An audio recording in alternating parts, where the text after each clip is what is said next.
আলাইকুম, welcome to BD study apps. Hello প্রিয় শিক্ষার্থী, তো তোমরা যারা এসএসসি বিএমটি দ্বাদশ শ্রেণীতে রয়েছ, আজকের ভিডিওটি তোমাদের জন্য। আমাদের আজকের টপিক প্রাপ্য সময়ের হিসাব রক্ষণ অধ্যায়ের 5 নম্বর অঙ্কটি।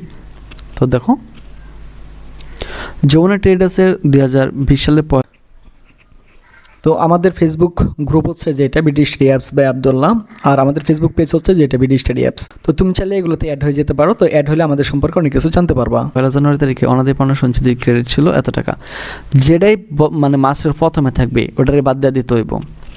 ওই বছর অনাদায়ী পাওনা এত টাকা ধার্য করার পর 31 ডিসেম্বর 2020 সালে প্রাপ্য পরিমাণ ছিল এত টাকা। প্রাপ্য হিসাবে 10% অনাদায়ী পাওনা সঞ্চিত তৈরি করতে হবে। তার মানে বুঝো, এটা বছরের মানে প্রথমে আসিন আর এটা শেষে আসিন। আবার কইতেছে এই টাকার উপরে 10% তোমাকে অনাদায়ী পাওনা সঞ্চিত তৈরি করতে হবে। মানে এটার পরে মানে 51,000 আছে না, 51,250, এটার করবা তুমি 10%, পাবে তুমি 5,125। এই 5,125-এর লগে এই যে 1250 আছে না, এটা যোগ করবা, পাবে তুমি 6,375। ওই থেকে বাদ দেবা ওই প্রথম যেটা আছে 3,750। সাজেশনগুলো কেমন কোন পড়ছিল এবং আমাদের রেজাল্টটা কেমন হয়েছিল। তো আমি প্রথমে যে রেজাল্টটা নিয়ে পরে কথা বলতেছি, আগে দেখিয়ে দিচ্ছি যে কার মানে আমাদের সাজেশনগুলো কেমন কোন পড়ছিল সেটা একটু দেখিয়ে দিতে চাই। তখন একটু হিউম্যান ডিজিজ 2 পরীক্ষা কেমন হলো, সবাই পাস করবো। তো জাস্ট একটা পোস্ট করছিলাম, এখান থেকে একটু দেখিয়ে দিই। ইনশাল্লাহ আলহামদুলিল্লাহ খুব ভালো হয়েছে। অফিস ম্যানেজমেন্ট পরীক্ষা কবে হবে স্যার? বেশ ভালো হয়েছে স্যার। পরে দেখো অনেক ভালো হয়েছে, সব কমন পড়ছে ভাইয়া। তো আরো দেখাই, এটা হচ্ছে হিউম্যান রিসোর্স ছিল। এরপর আমাদের আরো অনেক আছে, আরো দেখাই আমরা ব্যবসায়িক সংগঠন পরীক্ষা কেমন হয়েছে সবার, এখান থেকে একটু দেখাই। দেখো আলহামদুলিল্লাহ এ প্লাস স্যার, আলহামদুলিল্লাহ ভালো হয়েছে, ভালো আলহামদুলিল্লাহ 100% কমন, আলহামদুলিল্লাহ ভালো হয়েছে, শতভাগ কমন পড়ছে, ইনশাল্লাহ স্যার অনেক ভালো হয়েছে।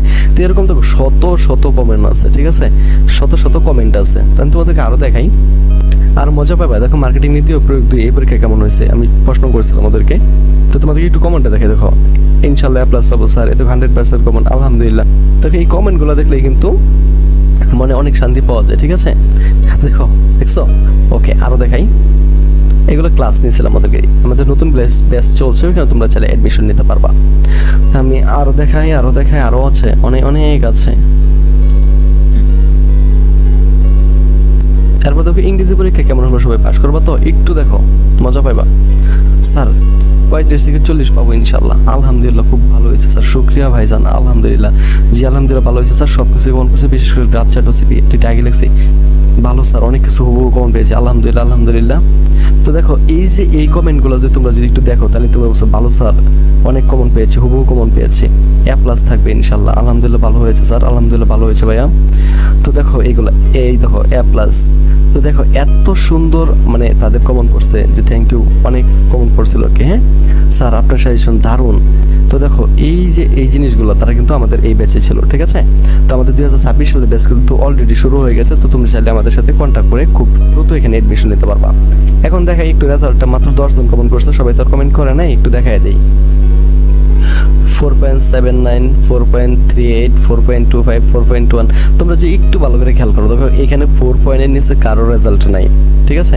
আর সকলে তো এখানে তোমার হচ্ছে কমেন্ট করেও নাই। তো ওরা সেরকম সুযোগ সুবিধা পাইছে 2026 সালে, এর চেয়ে আরো অনেক বেশি সুযোগ সুবিধা দেওয়া হবে।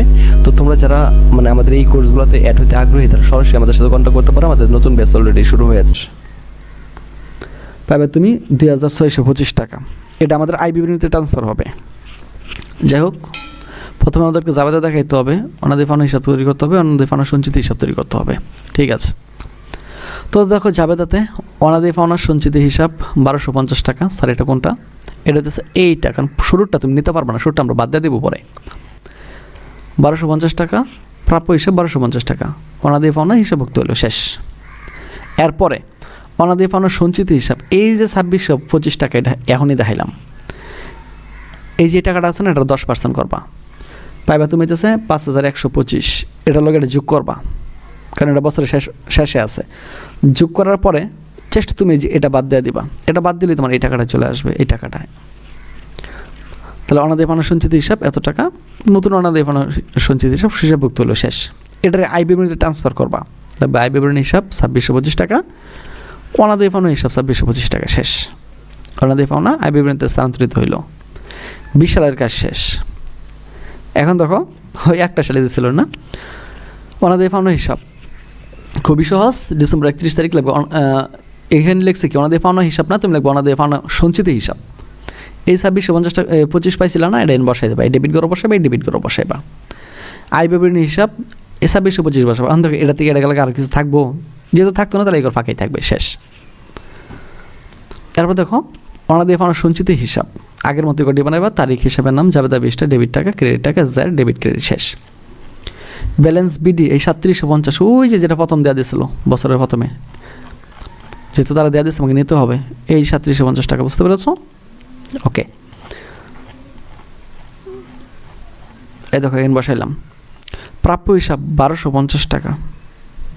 এখন আমরা যেরকম 3700 টাকা থেকে 1250 টাকা আমরা বাদ দিয়ে দিব, বাদ দিলে আমরা এই টাকাটা পাই যাবো। ওনাদের পাওনা হিসাব এই যে 2625 টাকা যেটা আমরা পাইছিলাম, এই যে এইখানে জাস্ট কী করবা, এটার লগে যোগ করে দিবা। এই যে যোগ করে দিলাম, আমি পাই গেলাম এই টাকাটা। আমার হিসাব শেষ। তো আশা করি অঙ্কটা তোমরা বুঝতে পেরেছো। 2 থেকে 3 বার ভালো করে দেখে নিও, তো আশা করি আর কোনো সমস্যা থাকবে না।